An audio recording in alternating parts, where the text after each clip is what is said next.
Hola y bienvenidos a nuestra tercera sesión de Pureza en Familia. Yo soy Justin Burkholder, uno de los pastores aquí en Iglesia Reforma, y este proyecto se ha lanzado hace unas semanas precisamente con el fin de ayudarnos a pensar bíblicamente acerca de la pureza y también proveernos con herramientas prácticas para cultivar esa misma pureza en nuestro diario vivir. Y hoy nosotros vamos a estar tratando un asunto acerca de la comunidad y el rol que juega la comunidad dentro de nuestra pureza. Y tengo aquí conmigo algunos amigos y partícipes, miembros en Iglesia Reforma, que también nos van a ayudar a profundizar un poquito en este tema. Alex Urrea, que él ha estado en Iglesia Reforma ya por un tiempo, él trabaja directamente con Acts 29, que es la red de plantación de iglesias a la que nosotros participamos. Janine Martínez de Urrea, que pues como ya sabrán, ella es esposa de Alex y ella ha trabajado por años en temas de discipulado y también de consejería. Y Ernesto Mejía, que es también diácono aquí en Iglesia Reforma y el director de Libres en Cristo, un ministerio que se dedica específicamente acerca de este tema. En Iglesia Reforma nosotros hemos repetido a menudo una cierta frase y la frase es que nuestra relación con Dios, aunque es personal, no es privada. Y nos importa mucho este asunto acerca de la comunidad, y lo que nosotros quisiéramos abordar en este tiempo es realmente ese rol que juega la comunidad en nuestra búsqueda de la pureza. Así que Alex, quisiera empezar contigo. Cuando nosotros pensamos tanto en nuestra lucha por la pureza y nuestra lucha contra el pecado sexual y la comunidad, ¿qué rol o qué papel juega la comunidad de fe y la comunidad cristiana con esta lucha, esta búsqueda de pureza? Bueno, yo creo que es algo muy importante reconocer que existe una comunidad cuando somos parte de una iglesia y que no somos consumidores de la iglesia nada más, sino que somos parte de esta comunidad. Y en general una comunidad, ya en la iglesia y fuera de la iglesia, una comunidad de la que somos parte nos provee identidad, ¿verdad? Nos provee de ciertas reglas a las cuales nos tenemos que regir para ser parte de la comunidad, y es muy importante en el aspecto de la pureza, porque por ejemplo, el aspecto de manada, digamos, ¿verdad? Que de la cual pues vemos a los animales y también nosotros somos parte de comunidades, esa mentalidad de manada.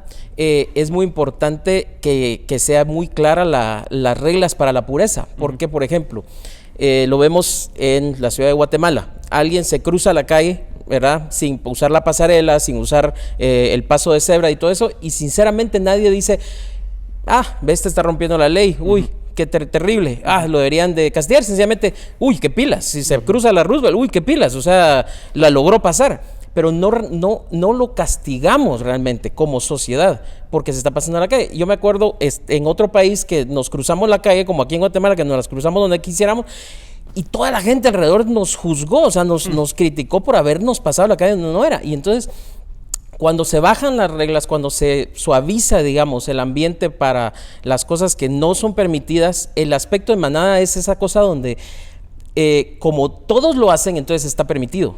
Como todos lo hacen, entonces está bien. Entonces, cuando en una iglesia se bajan esos estándares, cuando en una iglesia no hay ese aspecto de pureza bíblica, donde la palabra de Dios es la que nos demanda lo que tenemos que hacer, entonces empieza a haber esta cosa de sí, pues, pero como todos lo hacen, entonces es permitido. Entonces nuestra identidad se vuelve, empieza a forjarse a través de lo que la comunidad hace, ¿verdad? Entonces, si la iglesia no cumple con los estándares bíblicos de pureza, entonces quiere decir que yo también lo puedo hacer y entonces está bien. Entonces, la comunidad dentro de iglesias primero tiene que ser una comunidad que está regida por la palabra de Dios y los estándares de la palabra de Dios, para que yo también, al entrar a esa comunidad, empiece yo a caminar en esos estándares, empiece a caminar, y no por obedecer a la comunidad, sino por obedecer a la palabra, ¿verdad? Claro. Pero la comunidad me lleva a querer llenar, a querer actuar en base a la palabra de Dios. Entonces, la comunidad nos rige mucho de lo que hacemos, porque queremos primero ser parte, porque queremos tener esa identidad y porque vemos ese ejemplo también en nuestro líder, vemos ese ejemplo en nuestras hermanos de la comunidad misional, de nuestro grupo en casa, como le llamen, vemos ese ejemplo, digamos, de los que nosotros queremos seguir. Entonces, la comunidad en parte es por esa cosa de identidad, esa tribu a la que yo soy, a la que pertenezco, a la que yo quiero ser parte y la que me lleva también a querer cumplir con estos retos y la que me ayuda también a cumplirlos, porque no solo es que ellos los cumplen y me dejan tirados, sino es a la que yo puedo ir y tener esa confianza de poder tomar esa ayuda que necesito para cumplir las reglas de pureza que queremos seguir. Sí, a nivel quizás sociológico, ¿verdad? Hay una identidad de este grupo y este grupo es regido por ciertas normas y nosotros sabemos que dentro de la comunidad de fe, pues esas normas son establecidas por Dios y cuando hay verdaderamente una cultura de comunidad, lo que honramos juntos son esas normas. Y esa segunda parte de tu respuesta, de que no solo son las normas, pero también hay cierta ayuda a la que yo puedo acudir. Janine, ¿tú qué dirías acerca del involucramiento de esta comunidad en nuestra pureza? Porque es una cosa decir, hay una cultura a la que pertenezco y la voy a seguir, pero es otra cosa decir, otras personas ahora van a entrar a nivel personal y detallado de mi vida para ayudarme a crecer. ¿Qué diría la palabra de Dios acerca de este involucramiento los unos en la vida de los otros? Si lo vamos a definir en una palabra, no es opcional. Es un mandato y es una bendición. Y yo creo que la perspectiva, muchas veces tenemos la perspectiva de pertenecer a la comunidad o nuestra relación con la comunidad como un mandato. Bueno, tengo que hacerlo, porque cuando lo vemos sobre todo en relación a algo que no parece tan positivo de entrada. O sea, si abro mi corazón a esta comunidad, ellos van a poder hablar en mi vida. Y no necesariamente lo que van a hablar es, tú eres bueno, tú eres tan lindo, sino que lo que van a decir es, Cristo quiere ser formado en tu vida, y apuntarte a Cristo significa hay cosas en tu vida que no pueden seguir viéndose así. Entonces, la comunidad bíblicamente no es opcional. Nosotros, la naturaleza de ser creados, Dios nos creó como parte de una comunidad, la raza humana. Y luego Dios creó a Eva para estar en comunidad con Adán. Y los creó a los dos como representantes de la raza humana para estar en comunidad, en unidad con Dios. Ahora, algo que tenemos que tener claros del concepto de comunidad es que comunidad significa que hay algo que nos une en común. Y eso mismo que nos une en común es hacia donde nosotros tenemos todos que apuntarnos, que para el creyente es la cruz. El problema es que no todos estamos dispuestos a que nos muestren qué aspectos de mi vida no están mirando hacia esa cruz. Y ahí es donde entra el conflicto de nosotros, de no invitar a otros en nuestras vidas. Por ejemplo, muchas veces de las cosas que nos impiden esa relación de comunidad o esa interacción en comunidad son asuntos ideológicos. Pensamos o hemos crecido en un ambiente evangelicalista donde te dicen, si tú eres líder, tú tienes que ser el ejemplo, tú no puedes mostrarte vulnerable a los demás. Entonces, nuestra identidad dentro de la comunidad es líder, no es uno a los otros, no es yo soy igual que los demás y cualquier persona puede mostrarme algo que yo necesito. Lo otro que la comunidad hace es que nos muestra nuestros puntos ciegos. Y por eso volvemos al concepto de comunidad. Es una unidad en común, pero no necesariamente uniformidad. La naturaleza de la comunidad es que somos distintos, es la diversidad, eso es parte de la naturaleza de la comunidad. Una comunidad está regida, es un grupo de personas que tienen valores que los unen, para nosotros Cristo, pero no quiere decir que todos vamos a ser iguales, vamos a pensar iguales, vamos a actuar iguales. Y el estándar entonces no me vuelvo yo hacia ti, sino tú hacia la cruz, yo hacia la cruz. Entonces yo creo que muchas de las luchas que tenemos para poder entender el concepto de comunidad es que vemos comunidad como personas que piensan iguales. Y justamente esas diferencias son las que nos dicen, me permiten a mí ver algo en ti que tal vez yo necesito apuntar y decir, creo que eso está mal, eso no se parece a Cristo, ¿cómo lo ves? La mayoría de nosotros no estamos dispuestos a ser parte de ese tipo de comunidades. Entonces nos negamos, ya sea nos rebelamos contra eso internamente, encontramos identidad. Bueno, si yo soy líder, nadie va a poder señalarme, porque eso es lo que nos han enseñado en muchas iglesias. Pero esa no es la realidad. Como me dijo un pastor una vez, las ovejas no le dicen al pastor qué hacer. Y realmente no es así. En el cuerpo de Cristo todos nos apuntamos a Cristo. Pastores, ovejas, no hay diferenciación en eso. Entonces yo creo que eso es parte de la importancia del concepto bíblico de comunidad. Somos pecadores, todos apuntando hacia un centro que es nuestro centro de común, es la unidad del Espíritu, que es lo que la palabra es, una unidad en Cristo mismo. Sí, y quisiera quizás mantenerme un poquito en este tema, porque tú hiciste la distinción entre este tipo de comunidad, ¿verdad? Y yo creo que eso llega un poquito a también lo que estás diciendo, Alex, que pueden haber ciertas culturas que rige el pensamiento de manada, y aún entre los mismos evangélicos, exactamente, pueden haber culturas donde la cruz es el centro, y otras culturas donde el desempeño, ¿verdad? O el lucir bueno como cristiano es el centro. ¿Qué sucede? Y esto se los dejo a los tres, a quien quiera.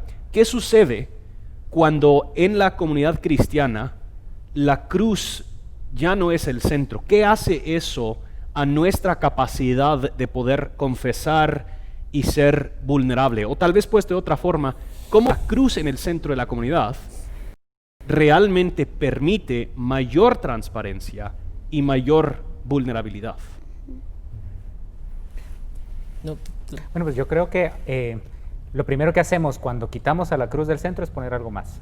Y creo que una de las cosas a las cuales recurrimos es la vergüenza, ¿verdad? Una cultura de vergüenza. Entonces, ese sería mi primer punto para pensar, ¿verdad? La vergüenza toma el lugar de la cruz, especialmente en nuestras culturas latinas, pienso yo. Y al contrario, creo que la cruz de Cristo derriba la vergüenza si es que nos centramos precisamente en la cruz para poder hablar del tema, ¿verdad? Yo creo que también nuestros estándares se vuelven relativos. Entonces, lo que yo interpreto que la Biblia dice acerca de lo que es andar en pureza, yo me convierto en el ejemplo, yo me convierto en el estándar, ya sea como líder o como un hermano en la iglesia. Entonces, yo empiezo a comparar, aquel hermano no está caminando bien porque no está caminando como yo, pero no necesariamente yo soy el estándar a seguir. Yo puedo estar siguiendo reglas morales y no necesariamente reglas bíblicas. Entonces, yo quiero formar una comunidad, un grupo de personas que la gente tenga que parecerse a mí como líder, o como persona dentro de la iglesia, como pastor o como discipulador, y no necesariamente parecerse a Cristo dentro de las diferencias que esa persona tiene. Entonces yo mido la pureza en torno a límites que yo me he autoimpuesto, que no necesariamente son los mismos límites que la otra persona. Hay límites de sabiduría y hay límites de preferencia, porque cada cual conoce su concupiscencia con la que lidia. Entonces si yo quito la cruz del centro, como decía Ernesto, pongo algo más en el centro, entonces me pongo yo en el centro.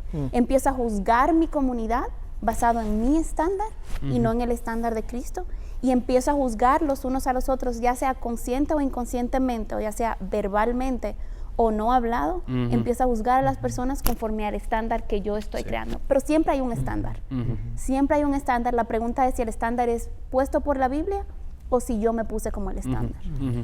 Sí. También el tener la cruz en el centro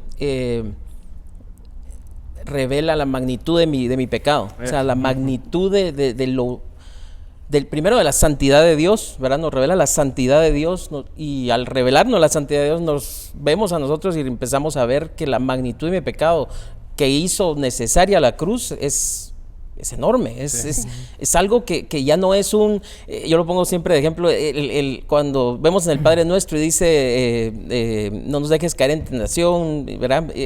Y cuando oímos, ¿verdad? Cuando alguien reza el Padre Nuestro o algo así, dice, no nos dejes caer en tentación, y debería ser no nos dejes caer, debería de ser un grito de urgencia, ¿verdad? No un solo, Señor, y si puedes quitar la tentación, ¿verdad? Porque ya viste cómo caí el rodilla, y ahora sí puedes, ¿verdad? Bueno, y si pudieras, ¿verdad?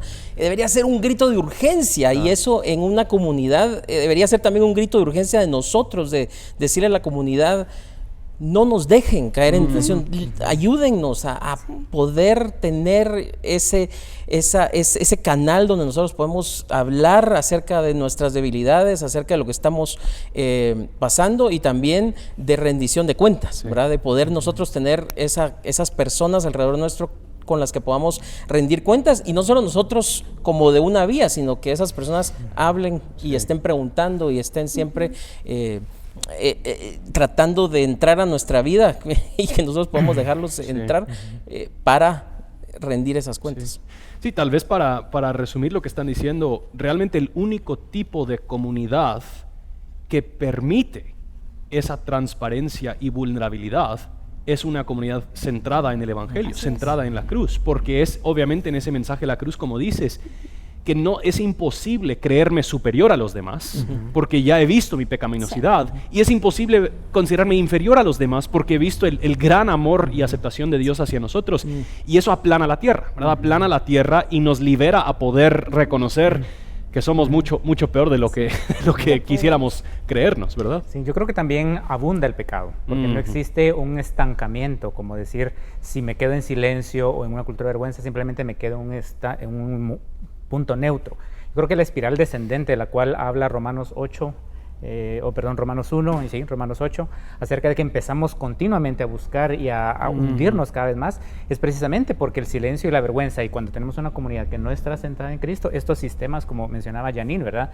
Un sistema basado en el desempeño, en límites autoimpuestos, eso refuerza el silencio, refuerza la vergüenza. Como hay vergüenza, no hay confesión. Como no hay confesión, no me pueden ayudar a ser guiado al arrepentimiento. No hay predicación de la palabra, y simplemente yo cada vez tengo más y más ocasión de aislamiento, ¿verdad? Que era lo que mencionaba Alex también, ¿verdad? Estar aislado de la tribu, aislado de la manada, y el aislamiento me ayuda a que mi naturaleza pecaminosa se dé ese gusto, ¿verdad? De seguir cayendo. Entonces creo que sería de pensarlo, ¿verdad? Que no hay un punto neutro, sino siempre es hacia abajo, ¿verdad? En cuanto a pecar. Sí, y en Iglesia Reforma hemos anhelado hasta cierto punto normalizar la confesión. O sea, que queremos crear una cultura donde socializamos la transparencia y esa confesión.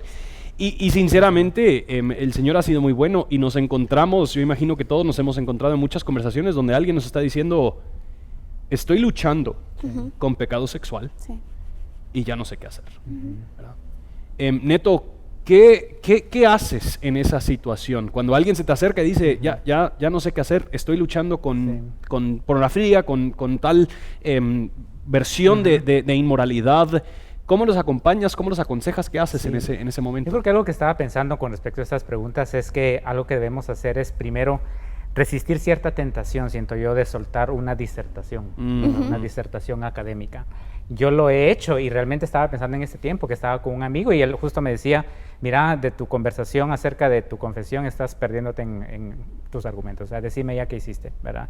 Y en esos momentos me doy cuenta que realmente tenemos esa tendencia a convertirlo en pues una situación académica, y creo que la primera respuesta, y hemos hablado en algunos correos que intercambiamos acerca de Gálatas 6:2, es simplemente sentarme en la incomodidad de la gente, ¿verdad? A veces tengo que resistir. Es cierto, la predicación de la palabra es necesaria, la Biblia es suficiente, pero no significa que yo tenga que responder de inmediato con una serie de 3 pasos para, de verdad, hoy en la tarde, o sea, porque eso, primero, no es real, y segundo, también hace parecer como que no me está importando realmente, sino más bien a veces tiene que ser el sentarme primero en acompañar a la gente en su dolor, en su silencio, en su pecado realmente, ¿verdad? Decirle, hablemos de este tema. Entonces yo creo que ese sería el primer punto que podríamos nosotros establecer, ¿verdad? Y luego otros puntos de consejería, ¿verdad? Sí, sí.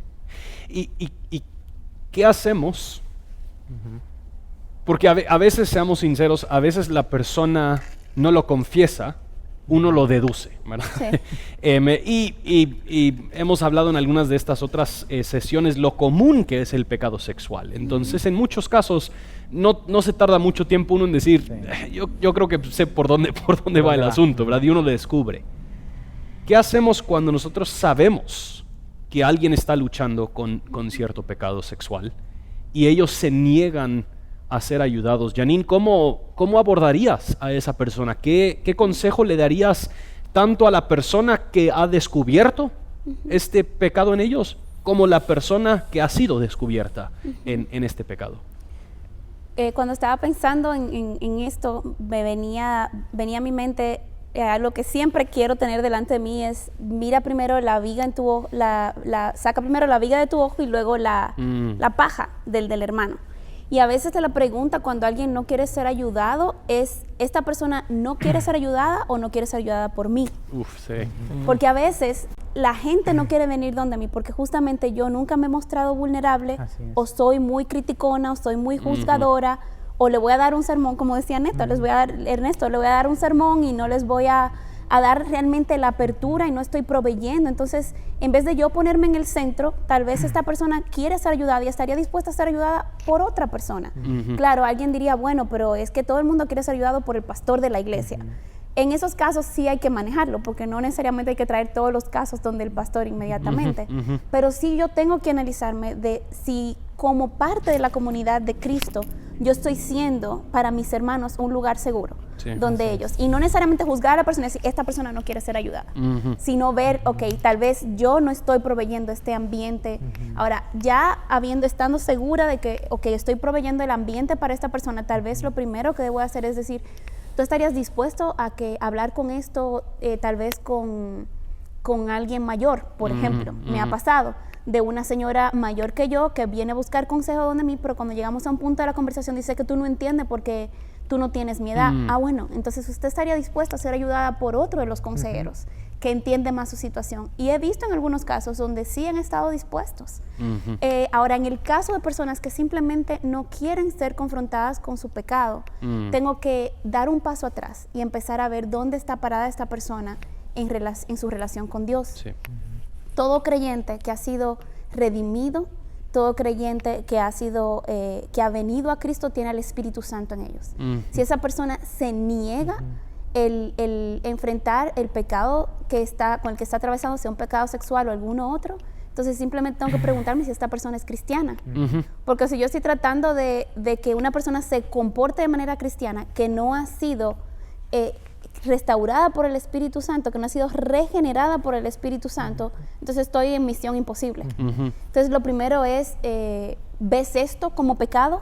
Creo que hacer preguntas, nos falta hacer preguntas más que darle un sermón a la gente. ¿Ves esto como pecado o simplemente dudas de que sea realmente pecado? Ok, vamos a ver por qué. Y vamos a hacer preguntas, vamos a ver la condición de esta persona. Vamos a afirmar a esta persona en la confidencialidad. Otra razón por la cual la gente a veces no quiere ser ayudado es porque no cree que va a ser confidencial lo que se hable. Y yo creo que esto es algo muy serio que las iglesias hemos creado a veces, ese ambiente, donde todo el mundo tiene un primo, todo el mundo tiene a alguien de confianza a quien le cuenta, mira, es que tengo este caso en consejería.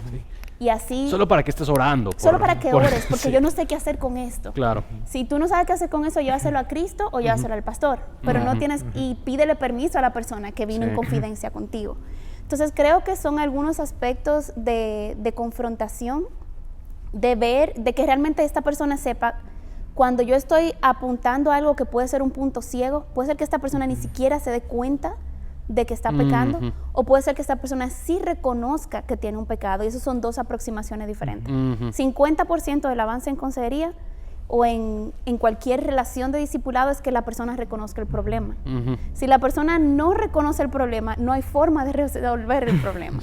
Entonces, el llevar a esta persona a entender su pecado sí es gran parte del trabajo que tenemos que hacer. Entonces, creo que hacer preguntas y escuchar más de lo que nosotros podemos decir y realmente el prestar atención a los por qué y no necesariamente el qué necesariamente está pasando, sino por qué esta persona está asumiendo esta actitud. Ahí empezaste a entrar a un tema al cual quería que llegáramos.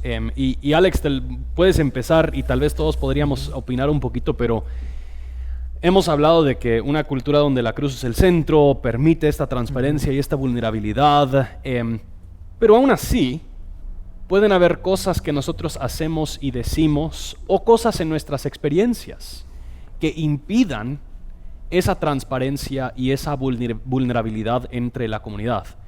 ¿Cuáles son algunas de esas dificultades o esos desafíos, esos retos a cultivar este tipo de comunidad donde somos realmente transparentes y vulnerables. Alex, no sé, en tu experiencia, ¿qué es lo que has visto?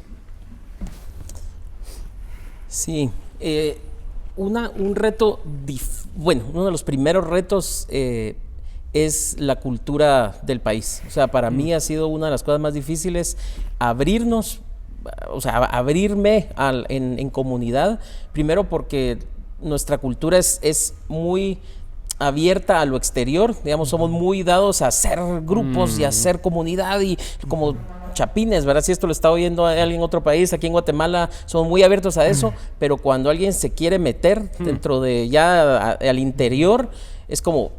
Sí. Le ponemos el pelo. Y no solo eso, sino también la cultura nos hace a que no querramos confrontar, ¿verdad? Somos una cultura no confrontativa. Esto es serio, ¿verdad? En la iglesia, porque se da que alguien nos dice algo que sabemos de que esa persona nos está prácticamente diciendo que va a ir a pecar y nos quedamos como,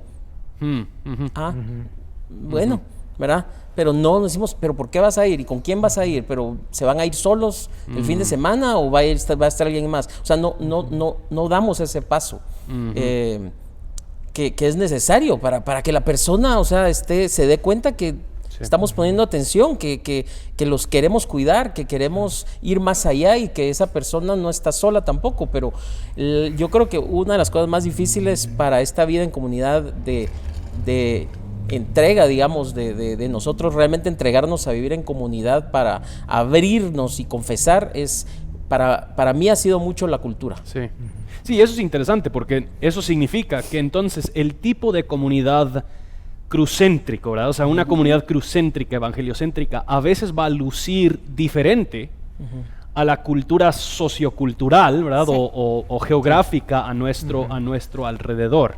Eso yo creo que es un punto muy claro y muy necesario. ¿Cómo podrían nuestras experiencias previas en iglesias? Obviamente en Guatemala no solo está este aspecto sociocultural, pero hay muchas iglesias y hay muchas personas quienes han tenido experiencias en otras iglesias. Yo no sé, ustedes dos, ¿qué dirían? ¿Qué experiencia, cómo podrían las experiencias previas que la gente ha tenido impedir esa vulnerabilidad o esa transparencia?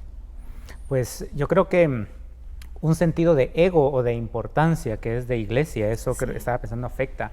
Yo no quiero parecer como que me estoy burlando de esto, como que no soy susceptible, porque incluso en este momento, bueno, yo creo que todos podríamos pensar, van a estar escuchando en un video nuestras experiencias, ¿no? Todos somos sujetos a eso, pero en consejería yo he escuchado gente que ha dicho, y creo que se trata de derribar esas mentiras, pero por ejemplo, ¿verdad? Si la gente se entera de lo que yo estoy haciendo, la iglesia se termina, ¿verdad? Y es de explicarle, o sea, realmente tenemos que empezar por un punto más teológico, decir, o sea, Dios sostiene a su iglesia, no creo que de veras sobre tus hombros esté, ¿no? Entonces, yo creo que sí creemos de que somos tan importantes que, o sea, el mundo se va a venir abajo, ¿verdad? Si yo le digo, o el ministerio va a caer, y definitivamente van a haber consecuencias, definitivamente el mundo va a juzgarnos, ¿verdad? Por sus estándares de que somos una cultura que aparecemos o nos hemos históricamente creído más santos que los demás y ahora estamos tratando de confesar nuestro pecado. Pero creo que ese sentido de ego es algo que es muy recurrente y ya que el tema es pureza en familia, he visto que también el ego en familia es algo que en iglesias, y como les digo, insisto, no es como que nos creamos como superiores a, pero he visto, por ejemplo, que un tema de hablarlo entre padres e hijos adolescentes es que los padres dicen, ¿verdad? Yo no puedo hablar del tema en casa, y tal vez no lo dicen con estas palabras, sino más bien como codificándolo acá, ¿verdad? Yo he construido mi reputación y mi autoridad sobre estos hijos en base a lo perfecto que aparezco. Si ahora les digo que yo tengo luchas, mis hijos van a perderme el respeto, mi familia se va a quebrar, ¿verdad? Y esto viene porque muchas veces en cuanto a familias no hemos dado un consejo, por ejemplo, hablemos las cosas, ¿verdad? De que la pureza es para todos, y sí hemos visto ciertas cuestiones como por ejemplo que hay estándares diferentes. Un ejemplo que yo pensaba y tal vez parecerá común o lo habrán escuchado quienes ahora están viendo este video, es cuando se dice, por ejemplo, bueno, los niños ahora se van a dormir, ahora los papis van a ver una película de adultos, ¿no? O una película de los papis, ¿verdad? Y escuché a alguien, ¿verdad? Un pastor decir, eso significa que tenemos dobles estándares, de que nosotros tenemos, los padres, decía él, ¿verdad? Tenemos estándares para los adultos y los pequeños o los adolescentes tienen estándares que nosotros les imponemos. O sea, ese tipo de lenguaje evidencia que sí tenemos reglas de superioridad unos a otros, incluso entre hermanos, me refiero a hermanos consanguíneos o hermanos de la fe. Entonces, creo que eso podría ser un sentido de ego, ¿verdad? De ego inflado, que es ego religioso. La verdad es que eso sí, y aún en el primer video, David Puerto mencionó el versículo de 1 Tesalonicenses 4, que habla de que la voluntad de Dios es nuestra santificación. No es la sostenibilidad de mi ministerio. O sea, la voluntad de Dios no es que se sostenga mi ministerio, es que yo sea santo. Y que a veces aún las cosas que el mundo valora, tenemos que estar dispuestos nosotros a sacrificarlos por este bien mayor, ¿verdad? Entrando a este tema de comunidad, obviamente surge la palabra que tanto hemos escuchado, la palabra discipulado, ¿verdad? Y nosotros hemos entrado un poquito a casos particulares, ¿verdad? Que alguien nos confiesa o alguien descubre. Pero Janine, ¿qué rol juega el discipulado en la comunidad cristiana como parte de nuestro proceso de procurar esa pureza en familia? Sí, yo creo que el discipulado es dentro del cuerpo de Cristo uno de los medios de gracia y de santificación. Es el proceso a través del cual yo me expongo una persona que es discípulo de Cristo con otro discípulo de Cristo, no una persona que está por encima en una figura de autoridad a otra persona. Es un discípulo de Cristo sometiéndose con otro discípulo de Cristo a la palabra de Dios. Y yo creo que nuevamente eso nos lleva a la Biblia, porque un discipulado ausente de Biblia es simplemente pasar tiempo juntos. Y a veces hemos confundido el tomar café con una persona y hablar de nuestros problemas con discipulado. Si eso no está sumergido en la palabra e informado por la palabra, y no hay una formación en la palabra, eso no es discipulado. Y yo creo que una confusión en esos criterios a veces nos ha llevado a iglesias donde el discipulado es totalmente ausente, o sea, ni siquiera se habla de eso. Pero en cuanto a la gran comisión, eso fue justamente lo que Cristo nos dijo: id y haced discípulo a todas las naciones, enseñándoles que guarden que todas las cosas que yo os he mandado. Nuevamente, Cristo es el estándar. Lo que Él nos manda, le enseñamos a otro que tal vez no entiende bien cómo hacerlo. Y ahí es donde viene la practicidad del evangelio. Y justamente, como yo soy discípulo de Cristo y yo soy pecadora, yo sé cómo lidiar con mi pecado, tal vez te puedo ayudar a lidiar con el tuyo. No es una persona que ya está en el nivel de santificación casi budístico, de que esa persona es quien te va a discipular. Y nos colocamos nuevamente, como dice Ernesto, creo que una de las cosas que no nos permite lidiar con los problemas de pureza en todo el mundo es justamente esta idea de superioridad. Y en cuanto a eso, un ejemplo muy sencillo y algo muy sutil que pasa en la iglesia y que no quería dejar de mencionar es el hecho de que enfocamos a veces en la iglesia, desde el púlpito o en el discipulado, pensando que los problemas de pureza sexual son solo problemas de los solteros. Y el 90% de la predicación acerca de la pureza sexual es para los solteros y para que no caigan en adulterio los casados. Pero la pureza es mucho más que eso, como se trató en el primer video. Y entonces, cuando hablamos de la pureza como si fuera el que no es puro en su soltería, va a seguir lidiando con los mismos problemas en su matrimonio. El matrimonio no va a quitar la lucha con la pureza, la lucha con las tentaciones sexuales. Simplemente va a cambiar la lucha, va a ser otro tipo de lucha. Pero necesitamos cambiar ese sentido de nos estamos discipulando, estamos caminando los unos con los otros, con Cristo en el centro. Entonces, en el discipulado en la iglesia no podemos, el discipulado también no es solo enseñar a través de toda la palabra, que enseña toda la escritura acerca de esto y cómo se ve esto en mi vida hoy, sino también, ¿cómo estoy yo caminando lo que estoy diciendo a este hermano que tiene que hacer? El discipulado expone mi propio pecado. Un discipulado donde mi pecado no es expuesto, yo tengo que examinarlo. Porque justamente algo que nosotros veíamos en la vida de los discípulos era que a medida que iban caminando en su caminar cristiano, lo vemos en la vida de Pablo, donde él dice, de los pecadores, yo soy el primero.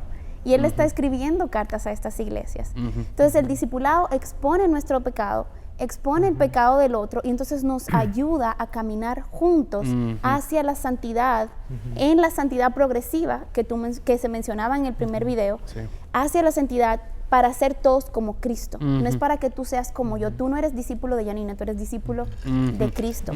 Y tenemos que tener cuidado, como último punto, en la codependencia que creamos en el discipulado. O sea, si una persona tiene 3, 4 años, estamos en una relación de discipulado y esa persona para todo tiene que preguntarme a mí, yo tengo que tener mucho cuidado con esa relación de discipulado porque se puede haber convertido en una relación de codependencia.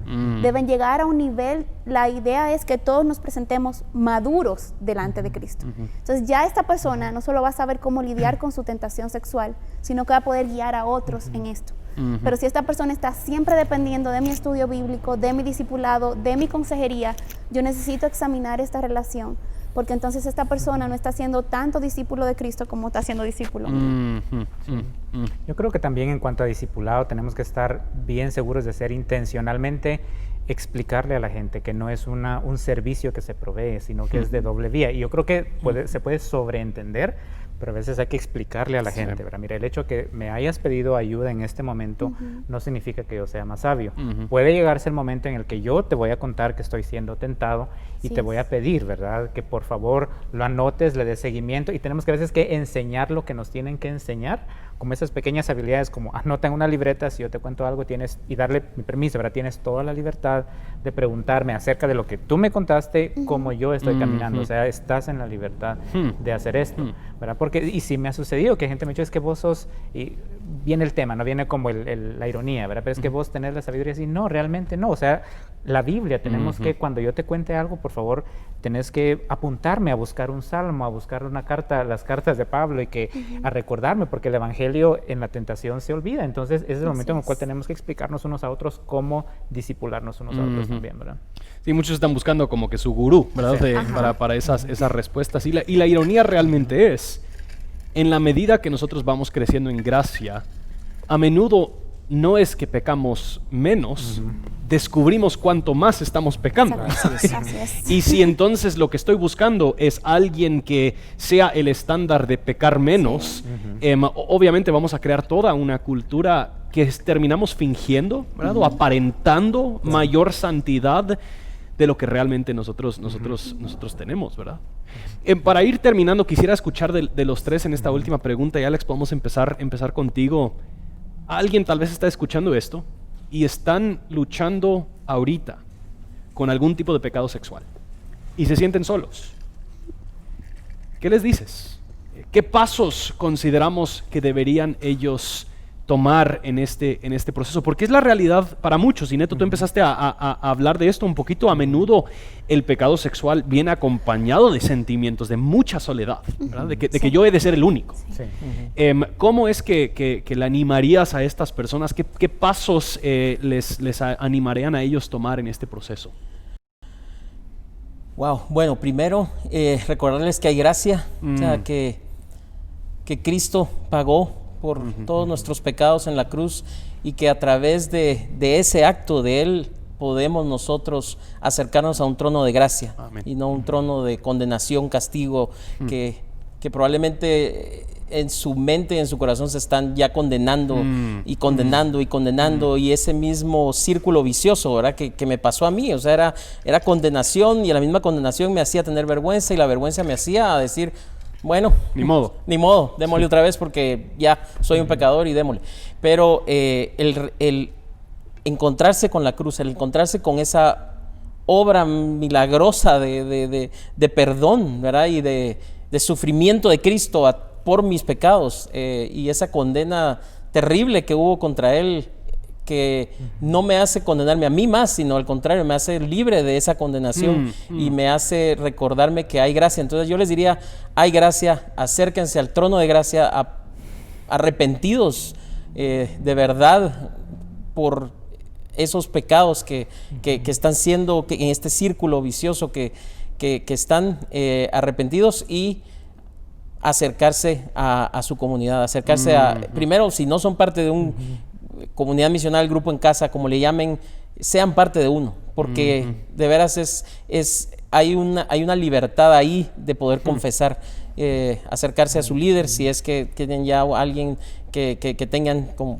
de líder, acercarse a confesar. Hay una libertad enorme en confesarlo, porque el pecado pareciera un monstruo que los está acechando, y al confesarlo se vuelve un ratoncito que como que es, no que sea más fácil, pero se le quita ese velo de imposible, no se puede, porque no sé qué. Al confesarlo hay una libertad. Janine, Ernesto. Sí, Hebreos 4:15 nos dice, porque no tenemos un sumo sacerdote que no pueda compadecerse de nuestras debilidades, sino uno que fue tentado en todo, según nuestra semejanza, pero sin pecado. Nosotros, no hay un solo ser humano que haya pasado por esta tierra que no haya pasado por tentación sexual. Es imposible, porque dice que Cristo fue tentado en todo, y el más santo de todos fue tentado en todo. Entonces todos vamos a pasar por tentación sexual, todos hemos sido tentados, y la diferencia es que ahora los que somos creyentes tenemos el poder de escoger si vamos a pecar o no, o sea, decidir, me voy a ir por esta vía o no, pero tenemos la opción. El que no es creyente no tiene el poder del Espíritu Santo, sino el pecado es todo, es esclavizador, pero el creyente no. Y tenemos a Cristo que se compadece de nuestra debilidad. Y yo creo que justamente es ver si nosotros podemos acercarnos confiadamente al trono de la gracia, es saber que podemos acercarnos a Dios. Y lo primero que tenemos que hacer cuando estamos siendo tentados es acercarnos a Dios. Antes incluso de correr donde alguien, que es importante, tenemos que correr y confesar, tenemos que correr a Dios y decirle, Señor, ayúdame. Señor, ayúdame. Porque muchas veces pensamos que, bueno, metí la pata, ahora tengo que alejarme de Dios porque Dios no me va a querer ni ver. Pero eso es todo lo contrario a lo que un padre amoroso hace.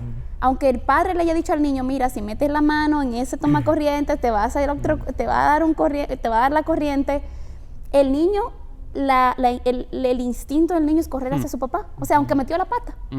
Y eso es lo mismo que el cristiano necesita entender. Cuando nosotros no caminamos en pureza, cuando estamos luchando con la tentación, lo primero que tenemos que hacer es correr al Padre. Lo segundo que tenemos que hacer es diferenciar entre remordimiento y arrepentimiento. Porque a veces pensamos que estamos arrepentidos y simplemente tenemos remordimiento de lo que hemos hecho. Y nosotros necesitamos pedirle al Espíritu Santo que nos dé un verdadero arrepentimiento. No el remordimiento que nos hace alejarnos de los demás y querer ocultar, como Adán y Eva, nuestra propia culpa y nuestra propia vergüenza, como hablaba Ernesto más temprano, sino el tipo de arrepentimiento que nos lleva a la cruz. Dice, Señor, no puedo, quita mi pecado, líbrame de mi pecado. Y entonces lo tercero ya es venir delante del Señor y decirle, necesito ayuda, y venir donde la comunidad cristiana que nos ayude a caminar este camino de arrepentimiento, que nos ayude a entender y que nos anime y decir, estamos todos en el mismo barco, somos solo un grupo de pecadores en este viaje hasta que nos encontremos con Cristo, pero estamos todos literalmente en el mismo barco, somos todos pecadores. Yo creo que también en cuanto a conductas, y para ser claro, ¿verdad? No tenemos que animar a la gente a cambiar sus conductas para ser salvos. No quiero que parezca así, pero partiendo del arrepentimiento, muchas veces vamos a necesitar ayudar nosotros a la persona, y como dice Gálatas 6:2, llevando uno las cargas de los otros. Y creo que inmediatamente uno debe ponerse a la disposición, y creo que eso nos falta también a veces como creyentes, ¿verdad? O sea, que no es solo te escucho y que te vaya bien, sino hacer la pregunta, ¿y yo cómo te puedo ayudar con esto, verdad? Muchas veces una confesión también nos muestra que la gente está en peligro, ¿verdad? Especialmente si se trata de abuso sexual o de una relación de adulterio. Entonces hay un peligro latente. Y entonces yo tengo que estar consciente de que necesito ofrecer eso y decirle a la gente, ¿y yo cómo te puedo ayudar? ¿Verdad? Tal vez, yo creo que todos en esa vergüenza que hemos tenido una confesión no estamos pensando, ya sé lo que tengo que hacer, simplemente estoy abrumado por mi confesión y mi vergüenza, ¿verdad? Pero necesitamos entonces aproximarnos a la gente y decirle, ¿qué puedo hacer por ti? ¿Necesitas que te ayude con un filtro en ese teléfono? ¿Te puedo ayudar a instalarlo? ¿Necesitas que te ayude a limpiar esa agenda de contactos con los cuales estás siendo promiscuo? Este va a ser el primer fin de semana que vas a estar en casa porque no vas a estar buscando pecado. Necesitas que te llamen, necesitas salir, o sea, ¿qué puedo hacer por ti, verdad? Incluso también hay cosas que nos incomodan, creo que en ese buen sentido, decirle a la gente, incluso necesitas hacerte una prueba de alguna enfermedad de transmisión sexual, quieres que te acompañe a la clínica. Entonces, creo que sí tenemos que ayudar a la gente a ver que los frutos de arrepentimiento se empiezan a poner en marcha. Y también pensando en lo que decía Janine, asegurémonos siempre de crear ese ambiente seguro. Yo creo que una de las maneras siempre va a ser el estar listos nosotros también para mostrar empatía contando nuestra historia. Y yo en este tiempo he estado pensando mucho y quiero también como pensar en ese como testimonio de la gente que ha invertido en mi vida. Porque la primera vez que yo hablé acerca de mi pecado sexual ya era adulto, fue en la universidad, estábamos en una reunión haciendo tareas y estaba una pareja, estábamos todos, la mayoría eran esposos y yo estaba muy cargado ya definitivamente por muchas cosas y me acuerdo que me puse a llorar de inmediato, ¿verdad? Así como un niño, así como una reacción de ya no aguanto. Y yo estaba luchando definitivamente con consumo de pornografía y mi propio pecado sexual, pero había pasado mucho tiempo en abuso sexual, habiendo sido abusado de niño. Y lo más que recuerdo que ellos, que para mí siguen siendo ancianos en la iglesia donde asisten, ella me dijo, yo también fui abusada cuando fui niña, ¿verdad? Y él me dijo, yo fui infiel a mi esposa, ¿verdad? El pastor lo sabe y hemos caminado en Cristo, ¿verdad? Entonces, lo primero que hicieron fue esperar a que terminara de llorar, ¿verdad? Y ofrecerme como una caja entera de Kleenex. Hicieron cena, huevos y frijoles, ¿verdad? Y mi punto no fue, como decíamos al principio, una gran disertación, sino que para mí fue, la iglesia, el cuerpo, ¿verdad? Es un ambiente seguro, ¿verdad? Y después ella me comentó, ¿verdad? Que estaba pensando, no sé por qué le estaba contando a Ernesto si Ernesto tiene esta vida perfecta, ¿verdad? Sin saber con lo cual, pero creo que ellos se pusieron realmente en la línea de arriesgar a ser un ambiente seguro y decir, es cierto, somos ancianos, etcétera, pero esto es nuestra vida, ¿verdad? Y Cristo ha intervenido. Y solo con el escuchar eso para mí fue como crear un ambiente seguro. Entonces yo creo que todos debemos estar listos a juntar todas estas, creo que no son como opciones de lo que dijimos, ¿verdad? Sino precisamente, ¿verdad? Guiar al arrepentimiento, guiar hacia Cristo, ofrecernos en qué medida podemos aportar y también crear un ambiente seguro constantemente, ¿verdad? Y creo que eso también ayuda a la gente a saber que somos discretos, ¿verdad? Al decirle yo te expongo mi vida primero para que sepas de que aquí no se trata de un confesionario donde te vamos a extorsionar o a manipular con lo que acabas de contar, ¿verdad? Entonces, eso creo que nos escandalizaron, ¿verdad? O sea, a final de cuentas hubo una recepción muy llena de gracia en ese asunto. Gracias. Sí, yo creo que realmente en este asunto nosotros sabemos el pecado sexual nace de muchas mentiras que la misma cultura nos ha dicho que nacen de nuestra misma carne, pero también viene acompañado de mucho engaño adicional después. Y precisamente por eso es tan necesario tener a otros a nuestro alrededor que nos puedan ayudar a descifrar entre el remordimiento y el arrepentimiento, el poder ser confrontado, aunque realmente no quisiera hacerlo, el que no se escandalicen y que puedan exponer su propio, y eso ya empieza a quitar las vendas de nuestros ojos para poder ver las cosas más claramente. Así que gracias a los tres por su participación. Obviamente hay mucho aquí que nosotros podríamos seguir explorando, pero con esto vamos cerrando nuestra tercera sesión y les queremos animar.